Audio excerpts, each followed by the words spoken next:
Welcome to the Divorce View Talk Show. Hello, it's Joanie Winberg, divorce mentor and facilitator of the live group coaching program called How to Emotionally and Financially Survive Divorce. It's always a pleasure to do this show with my co-host, Rosalind Sedacca. Hello, Roz. Hi, Joanie. Good to see you again. I'm Rosalind Sedacca. I'm a divorce and parenting coach and founder of the Child-Centered Divorce Network for Parents. And I'm very proud to be introducing our guest, Laura Jones, who is with two families now, and this is an excellent program you're going to be very happy to hear about. Welcome, Laura. Thank you. I'm happy to be here. Laura, I'm thrilled you're here. And we've got a really exciting title today. We're going to be talking about reducing your kids' stress during separation and divorce. And we all cover a lot to help parents more or less de-stress or work or help them with that feeling of being overwhelmed and confused. But today we want to focus on the kids. So Laura, if you'd like to kind of give us a little insight to this and how this really is such an important topic for you. Well, I think it's a very important topic because the stress that inevitably comes up during separation and divorce, affects parents certainly, but it also affects the children in a profound way. And really the way that parents handle that stress can determine whether children adjust well or whether they experience problems later on.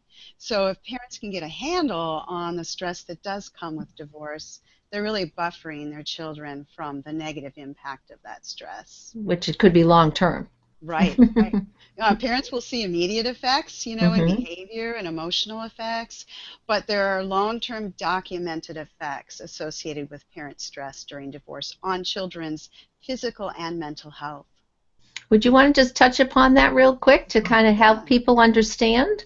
So they've done studies where they have, followed families from separation and divorce over the years until children become adults. And what they have found is that if parents react in a way that's unhelpful during divorce, and that can be via conflict between co-parents.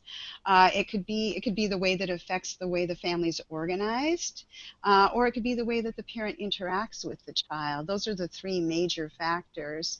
And if parents can learn how to handle each of those effectively, then children usually adjust quite well. And in fact, some studies have shown that if parents can really handle that well, children of divorce actually show more flexibility later in life because they have to learn how to, live in one household and then another, or to kind of just adapt. So it really can be a positive thing for kids if handled well. Also, they've found with these longitudinal studies that kids suffer more physical health problems in adulthood if their parents are not effectively handling the stress during the divorce process. So what would be an example of physical? I guess I'm not familiar with this part. I'm thinking more emotional most of the time. Right. Well, yeah, and emotional is important, and they don't know the mechanism yet. They think perhaps it affects the immune response. But what you see are higher rates of cardiovascular disease, and you also see if children have chronic disease problems like asthma or diabetes, they suffer more complications from those diseases. I didn't know that.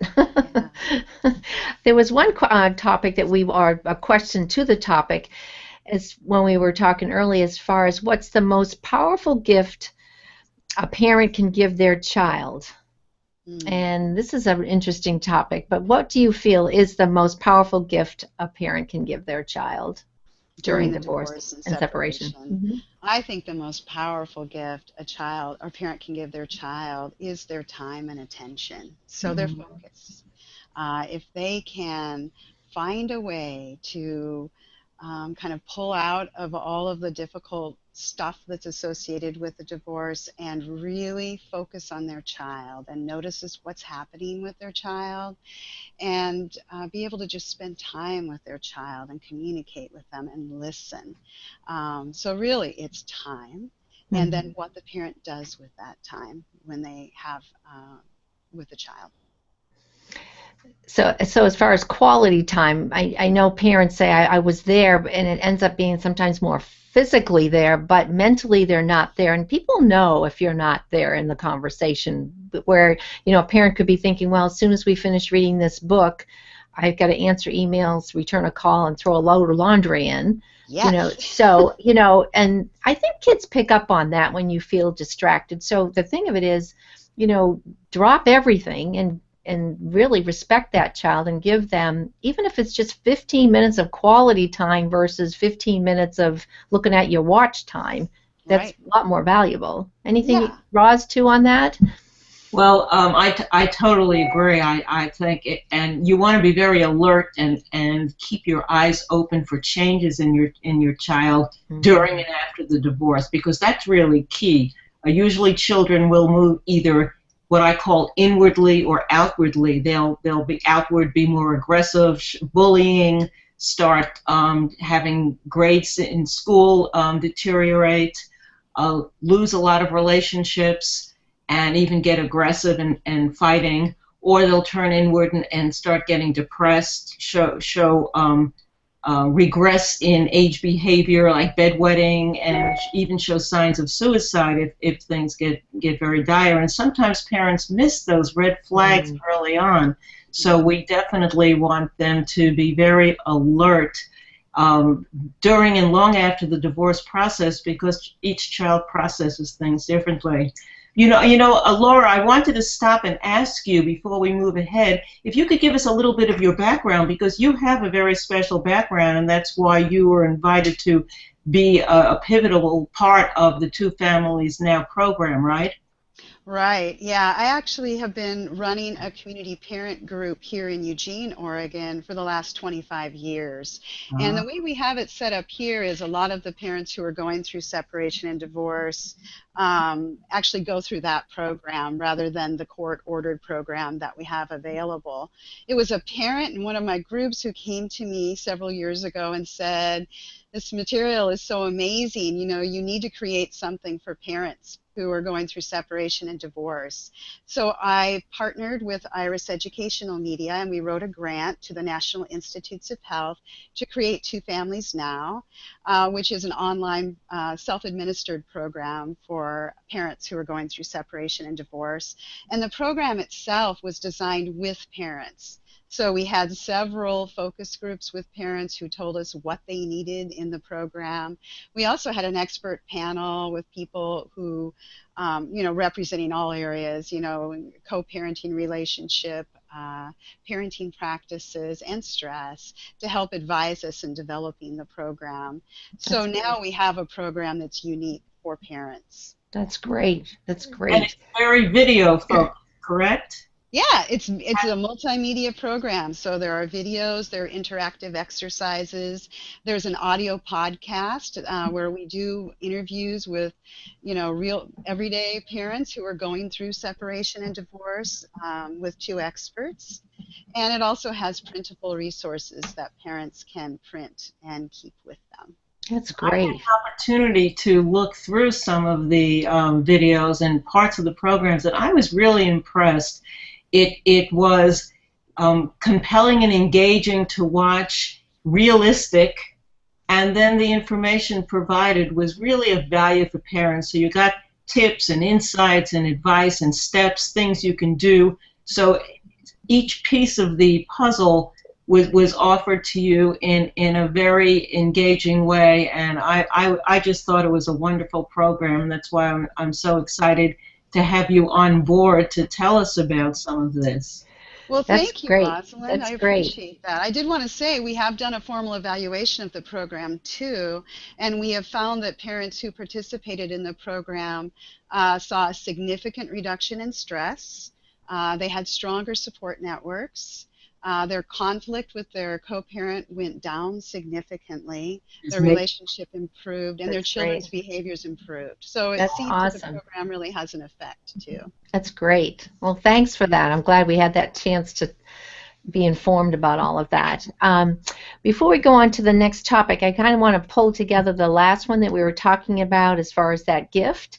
And you were saying how if parents spend their time with their kids, but I think the highlight here, once again, is it's got to be quality time, and it's got to be a parent totally letting everything go and be present totally for that child. And just to kind of piggyback off of what Roz said, because you want to be aware and alert if there is a change in some form of behavior or personality, and it's hard to do that if you're not paying attention when you're with that child. And get rid of the technology. Shut that phone off. It's like get rid of it. I think that one of the most important things parents can do is actually schedule that time. Work with the child to figure out when they are going to have that time together, so the child knows they can count on it. Good idea. Create some rules together about the time. For example, when I'm working with parents and children to set up this time together, one of the rules that children often cite is no lecturing. So this is not a time for parents to bring up all the things they're worried about or to lecture. This is child-focused time. Yeah, just be. Parents need to do whatever they need to do to clear their own agenda out of their head and simply be present with their child. Be really present with an attitude of interest and curiosity about what's happening for the child. And as both of you have pointed out, really alert to any signs, but also just to be there, to listen to the child, to follow the child's lead, and participate in activities that they both enjoy together. And I think it's important too, even if I kind of see different things with people that I work with, and even also my daughter with her little boys, and she's not divorced, but I think just for parents in general, it's like when it's dinner time, the phone is off, put away, so you're present while you're eating, and then it's kind of wrestling time because they're all three little boys and they like to do that. And then the bedtime, the bath, and that's a really nice chunk of time of being there. So through all those activities, something could come up that you've noticed, or maybe they say something if it's a quiet one and you have to pull it out of them, so to speak, but yet you're spending that time that you'll notice things. So I think that's an excellent idea. Kind of schedule that time. That's great. I didn't think of that. And I bet, Laura, that you focus a lot on listening skills for parents to understand more and lecture it less. Absolutely. In fact, with the listening, I would say that I wouldn't necessarily want the parent to have any kind of agenda. For example, we said look for signs, but they're going to see the signs naturally if they let go of their own agenda and actually just tune into the child. And we almost always have a lecture-free time during that shared time. I love that. Lecture-free. Not allowed. And that way the child can feel safe, that they're not going to get ambushed during that time. It's really, truly just a time for them to appreciate and enjoy each other. And I think when you build that bond and they feel safe and you've created that environment where they trust you and feel safe, when there are issues, they'll feel that they can come to you. Because you've already built that trust, versus waiting to when they're teenagers and all of a sudden there's issues and you haven't built that trust. Well, it's never too late probably, but it's easier if they're younger to start. Absolutely. For sure. And listening alone is a tremendous skill. Our program has several components devoted to helping parents learn to be more effective listeners, because most of us aren't good listeners. Most of us are thinking about something else while someone's talking with us, or we're thinking about how we're going to respond. But here we're talking about truly just letting go of all of that and taking in. It's almost like imagining that you're an alien, on a brand new planet that you've never explored before, and you're going to be there with your child, experiencing them as if there's something brand new. That's and exciting. A lot can come up when children, have that opportunity with parents. I love it. I love it. We were talking before about the good, the bad, and the ugly. Laura and I had connected earlier, and can you touch upon that, Laura? What's going on there? Well, I think, for all of us, when we're going through no, I wouldn't say all of us, but most of us, for most of us, a divorce and separation is a very stressful event.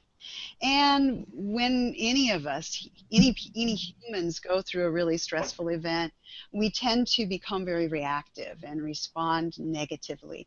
In fact, studies have shown that when adults are under stress, about 80% of their thoughts are negative.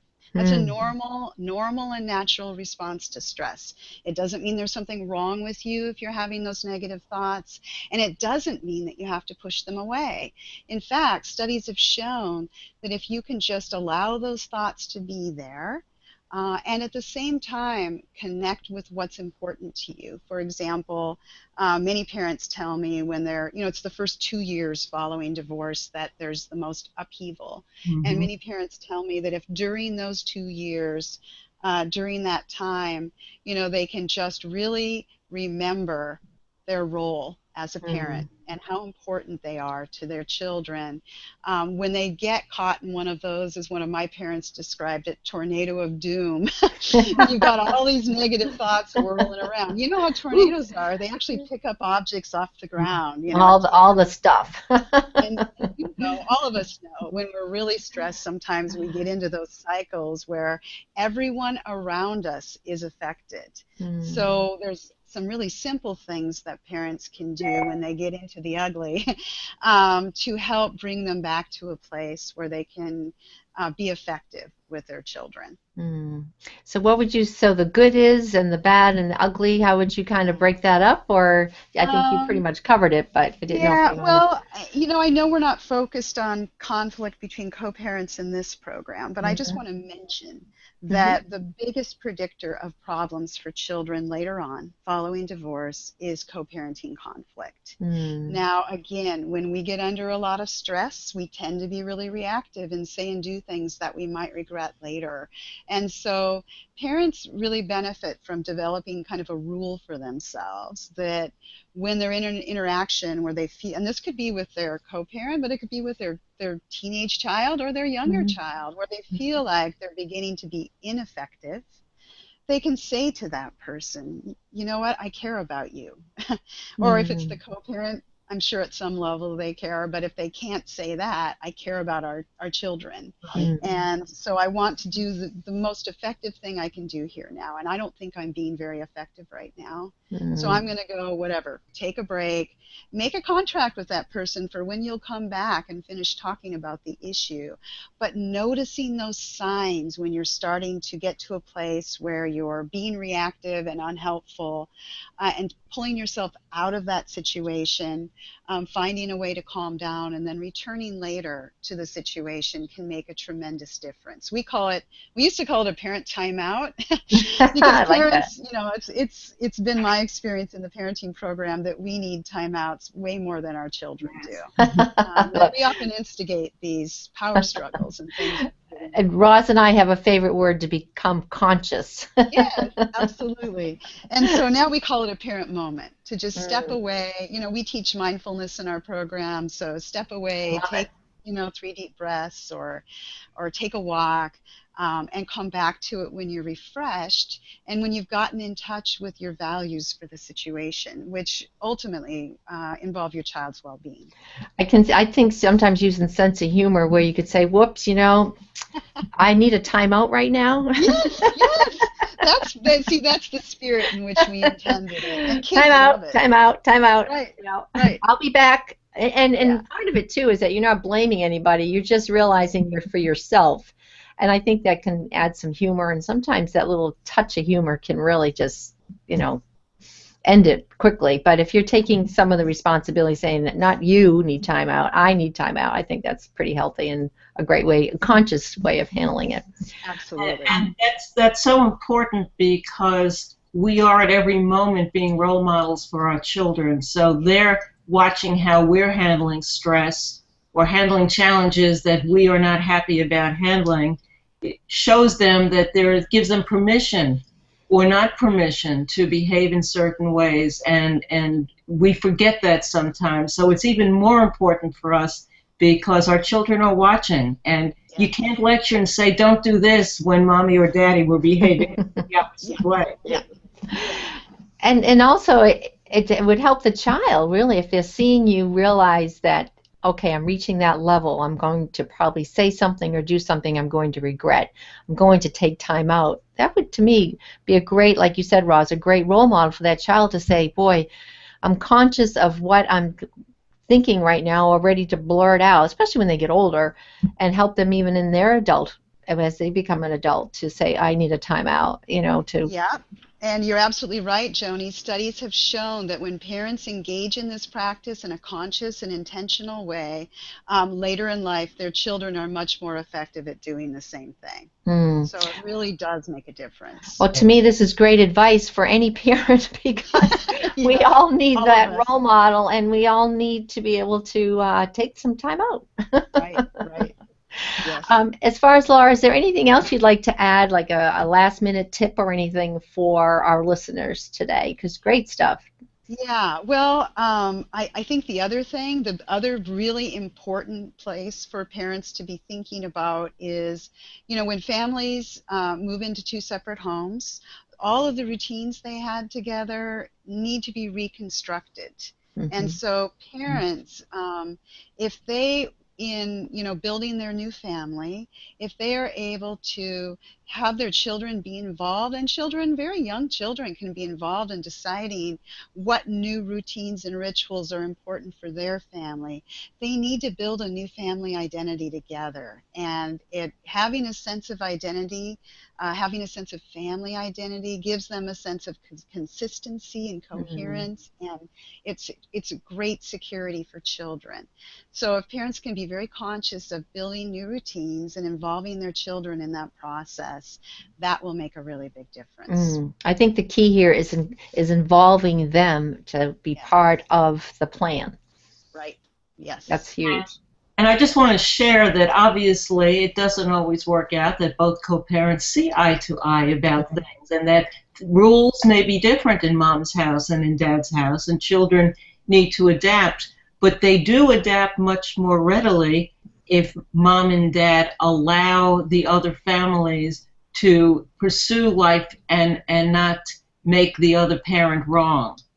Bravo, Rosalind. That is right on. In fact, it's the conflict between parents that's much more harmful. Children do very well in two different households. After all, they go to school all day and then go home, and those are two different settings. Yeah. Yeah, that's awesome. Great point there. Yeah.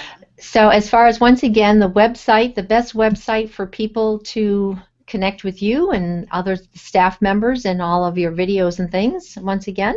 So it's www.twofamiliesnow.com. Well, Laura, thanks so much for being on the show. It's really just, I hope, gave parents some tips and tools that they can just be aware of, and then, of course, follow up through your website. Thank you. It's been a pleasure. Thank you. And also, Roz, what's the best website for people to get a hold of you, too? You could find my programs, the resources I have, a free ebook on post-divorce parenting, coaching courses, and my own personal one-on-one coaching, all at childcentereddivorce.com. And I am here for you on any level if you have issues regarding divorce and parenting. And Joanie, and what do you have up? Actually, the best website is freshstartafterdivorce.com, and that's where we actually have the program How to Emotionally and Financially Survive Divorce. So it's actually a live live group coaching program plus the one-on-one. But once again, Roz, thanks for being on the show together here. Love it. And then also, Laura, thanks again for being on the show. And for our listeners to watch this again, feel free to go to divorceview.com. And then also we have podcasts out there as well. If you don't have time to tune in and watch, you can certainly listen on your way to work. So thanks again, everybody, and tune in again next time. Bye-bye.